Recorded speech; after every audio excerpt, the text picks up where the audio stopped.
સાબરકાંઠા જિલ્લાના હિંમતનગર પોલીસ મુખ્ય મથક એસપી કચેરી ખાતે શાંતિ સમિતિની બેઠક રાખવામાં આવી, જેમાં એ ડિવિઝન, બી ડિવિઝન અને હિંમતનગર ગ્રામ્ય તમામ આગેવાનો અને વિસ્તારને લગતા તમામ હોદ્દેદારો અને સ્થાનિક લોકોએ ભેગા થઈને ટ્રાફિકને કંટ્રોલ કરવા બાબતે અને પાર્કિંગ માટે સ્વયંસેવકો રાખવા અને આવેલા તમામ લોકોને કોઈપણ જાતની તકલીફ ન થાય અને આવેલા લોકોને કોઈ તકલીફ ન પડે તે બાબતે ડીવાયએસપી એ.કે. પટેલને લોકોએ માહિતગાર કર્યા હતા. અને ત્યાર પછી સાબરકાંઠા એએસપી ડોક્ટર પાર્થરાજ સિંહ ગોહિલે આવેલા તમામ લોકોને નવરાત્રિનો તહેવાર શાંતિ અને સમૃદ્ધિ સાથે પૂર્ણ થાય તેને પછી આવતા તહેવારોમાં તકેદારી રાખવા બાબતે જાણકારી આપી હતી.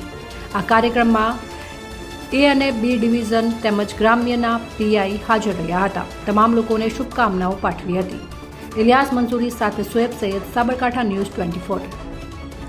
સાબરકાંઠા ન્યૂઝ 24ને સબસ્ક્રાઇબ કરી લાઇક કરવાનું ભૂલશો નહીં, જેથી આવનારા સમયમાં ઝડપથી આપના સુધી સમાચાર પ્રાપ્ત થઈ શકે. રિપોર્ટર શોએબ સૈયદ, સાબરકાંઠા.